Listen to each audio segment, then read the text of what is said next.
We will bring justice daw into this corrupt system, sabi ni Congress Meow. Ngayon, sa kakaipal mga kababayan nito ni Congress Meow, Congressman Barsaga, binanata ng mga netizen, sabi dito, sa report ng Bandera.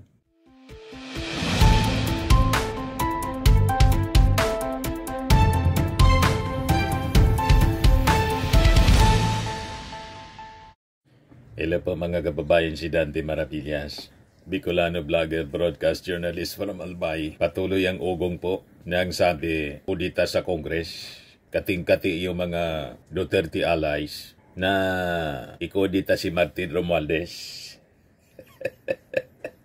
Ito yung balita, mga kababayan, Daily Tribune, Benitez versus D for Speaker. From a reliable Daily Tribune source, speakership race narrows to Bacolod Representative Albi Benitez and Deputy Speaker Boji D of Isabelas 6th District. Yan ang mga lumalabas na mga kwento-kwento. Ito si Congress Meow. Yan, galing mismo ito sa kanyang Facebook account, Glock 9 Opoan, sabi niya po. Kinakanta-kanta niya, mga kababayan, nagpaparinig po, nagpapasaring siya. Kayo po na nakaupo, subukan nyo namang tumayo. At baka mamyaw-meow-meow, meow-meow-meow, mamyaw-meow-meow. Magbabago na ang House of Representatives. We will bring justice into this corrupt system.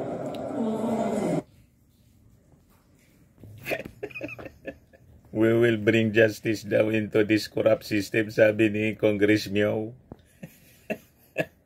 Ngayon, sa kakaipal mga kababayan nito ni Congress Meow, Congressman Barsaga, binanata ng mga netizen, sabi dito, sa report ng Bandera. Congress Meow, Kiko Barsaga, binasag ng netizens. Crooks ka rin pala.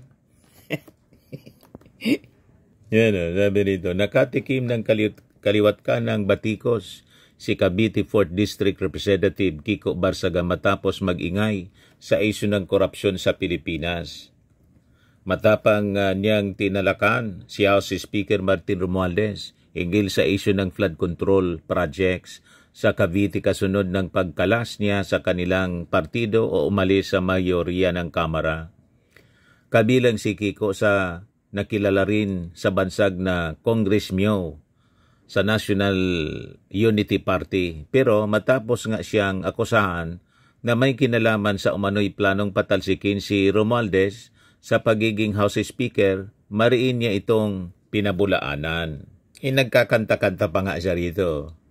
1 hour ago, siya yung mismo nag-post nasa sesyon ng Kongreso. Kayo po na nakaupo, subukan si Garin, nyo naman Janet Garin. tumayo. At baka mamyaw-meow-meow, meow-meow-meow, mamyaw-meow-meow. Magbabago na ang House of Representatives. We will bring justice into this corrupt system. Parang may iwan.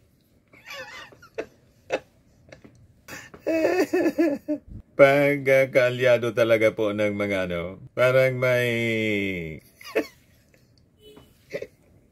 Diba? Parang maluwag yung...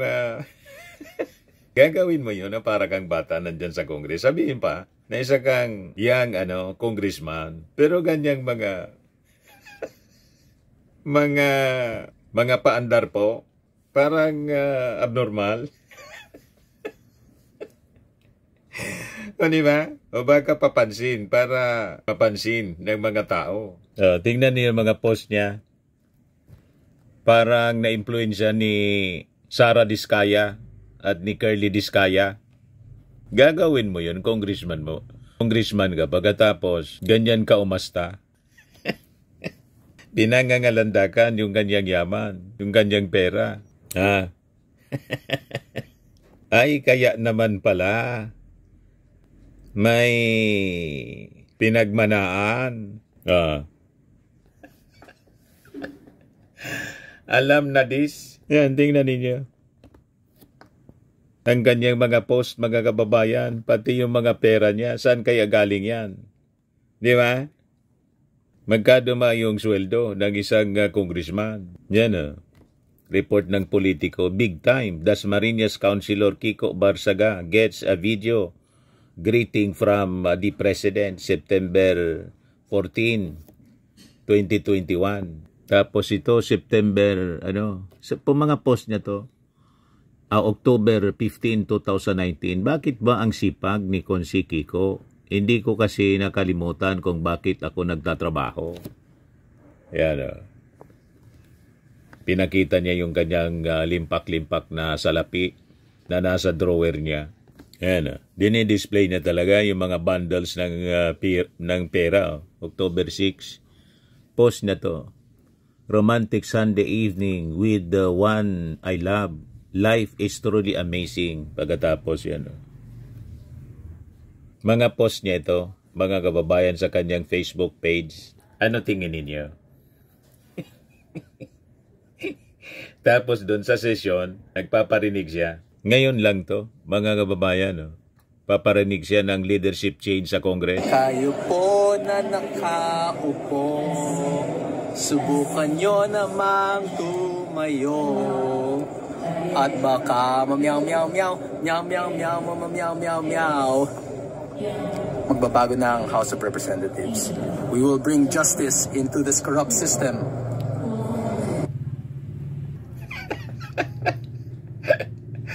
Ngayon, sabi ni Congressman Irisi po, Congressman from the minority bloc, chismis man lang niya. Ayan, ngayon lang po ito. Chismis lang, no serious leadership change to Speaker Romualdez, sabi po ni Congressman Irisi. Yan House Deputy Minority Leader and Caloocan City Representative Edgar Irisi said he does not see any serious threat to the leadership of Speaker Ferdinand Martin Romualdez in the House of Representatives. Chismis lang po siguro dahil wala po kaming narinig. Irisi said that no one has contacted him in connection with the alleged leadership change in the House. Wala po kumukontak sa party namin. Hindi po kami makikialam sa problema ng majority at ang pinakikialaman po namin yung problema ng bayan, sabi po ni Irisi. We are in the minority. Wala kaming pakialam sa majority. Gusto nga naming majority kami, maging majority. Ikong yung sa minority po, walang naririnig, kumontak. Di ba dapat sila yung kontakin? Kasi leadership change nga. Yung minority, magiging majority dapat. Tulad ng nangyari sa Senado, wala mang kumontak sa kanila para ikudita si Speaker Martin. In other words, solid ang support kay Martin Romualdez ng majority.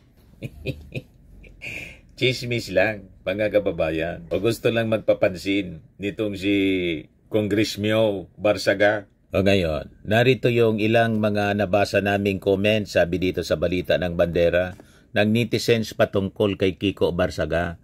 Basta galing sa political dynasty, magduda ka na, sabi niya.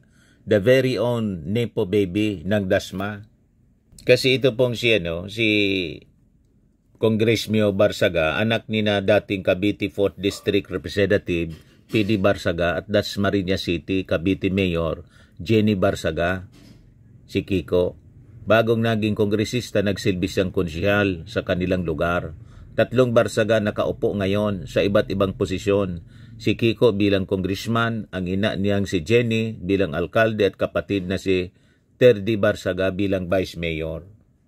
Yes, sabi ng mga netizens, the role is Nepo baby na mulat. Papansin lang, masyadong sumasapaw, crooks ka din pala. Dapat iniimbestigan din pamilya mo. Sabi pa ng isa, sabi na nga ba, may lulutang din na resibo. Ingay niya kasi Yan ang mga resibo. Siya mismo ang nagdi-display.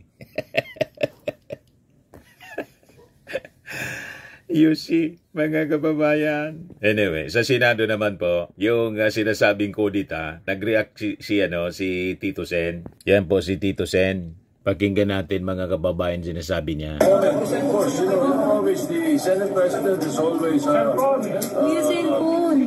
in office because of the trust and confidence of his colleagues. And he deserves the pleasure of our cooperation. There are majority of members in the Senate who want a different president.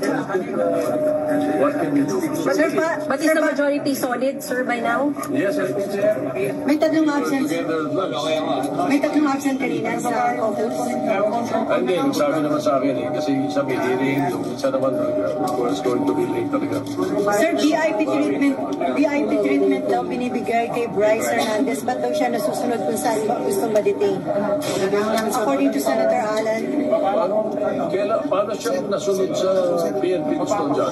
Paano siya nasunod sa Pasay City Jail? Puro ayaw niya nga yun. Diba? So, it's maling opinion. Sir, show of force ba yung Of course, it's opinion. It's their opinion, but my opinion is that we're just following the procedures. Sir, show of force ba yung lunch kanina ng majority? Hindi, when I was Senate President, I always call for a caucus Monday lunch. I always tender lunch every Monday. Every week may caucus sa mga senador. Pero sa week na to, majority lang muna yung napag-usapan namin. Pero next week, we will invite everybody.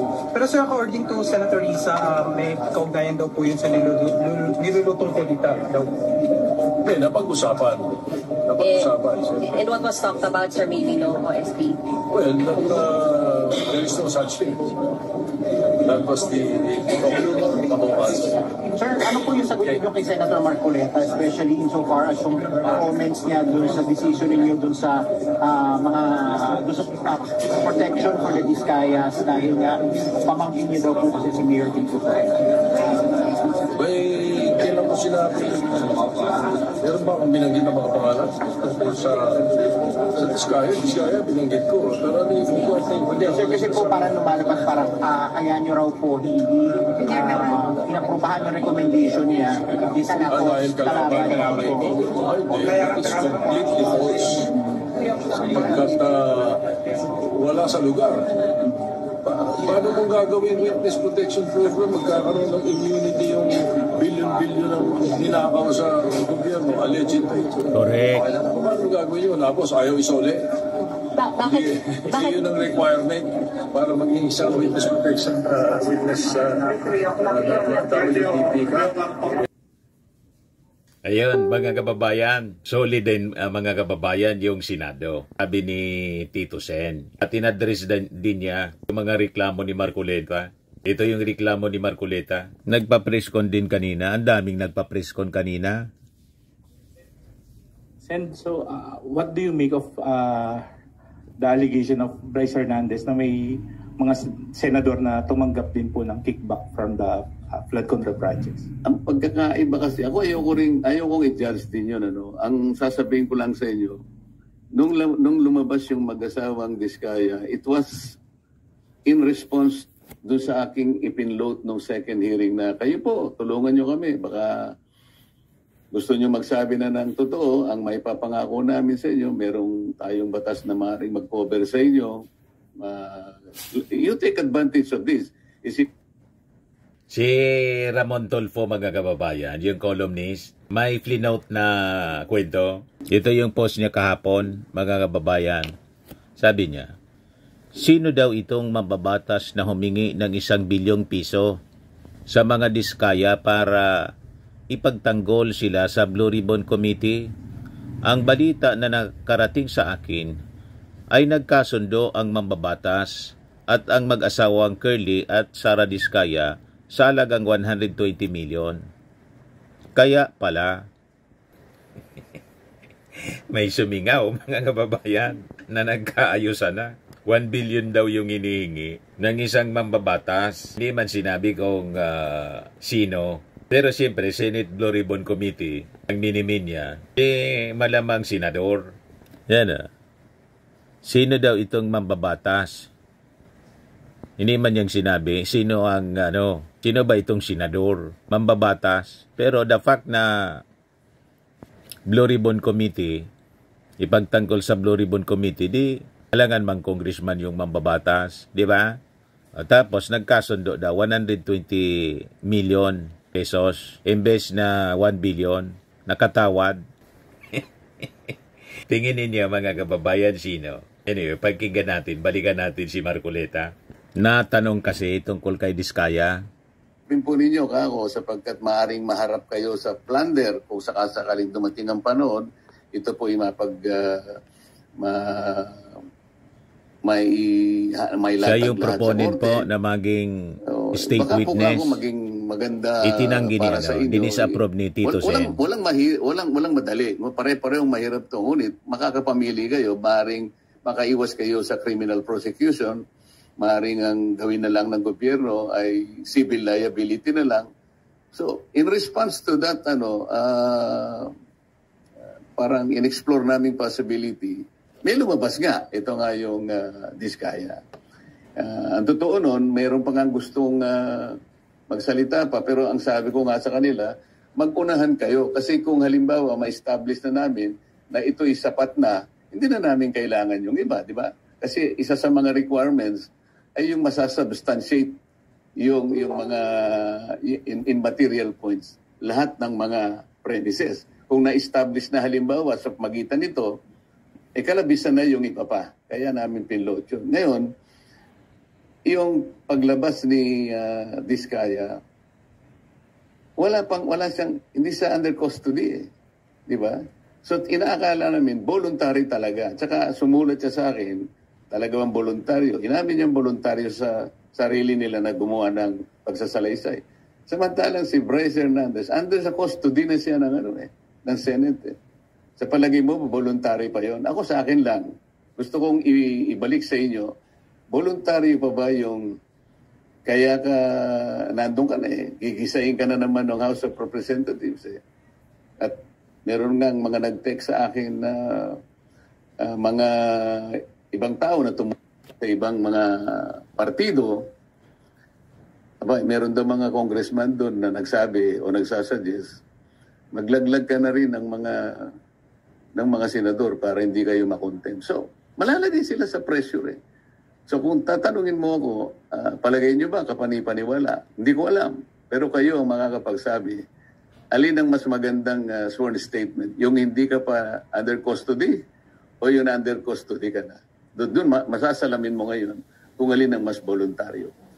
Tingin ninyo mga kababayan sa kwento na pinalitaw ni Montulfo, sinong mambabatas?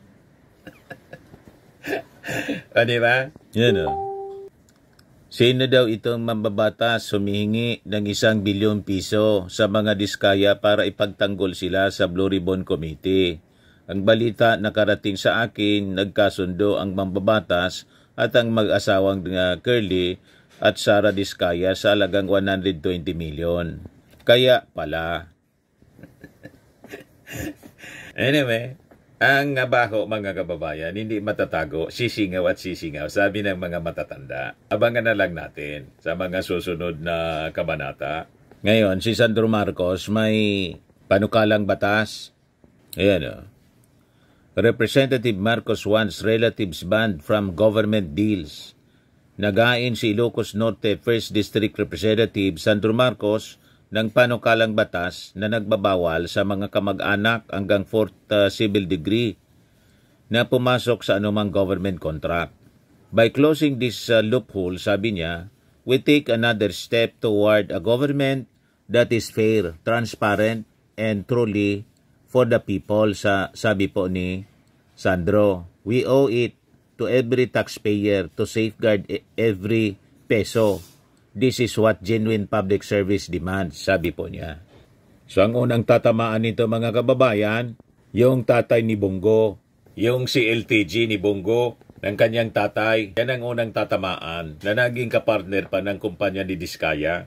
Yan Kinumparma ni Sara Diskaya ang joint venture niya at ng CLTG ng ama ni Bongo noong 2017. Yan ang unang tatamaan ng panukalang batas ni Sandro Marcos. Tingnan natin kung isusupport ito ni Bongo sa Senado.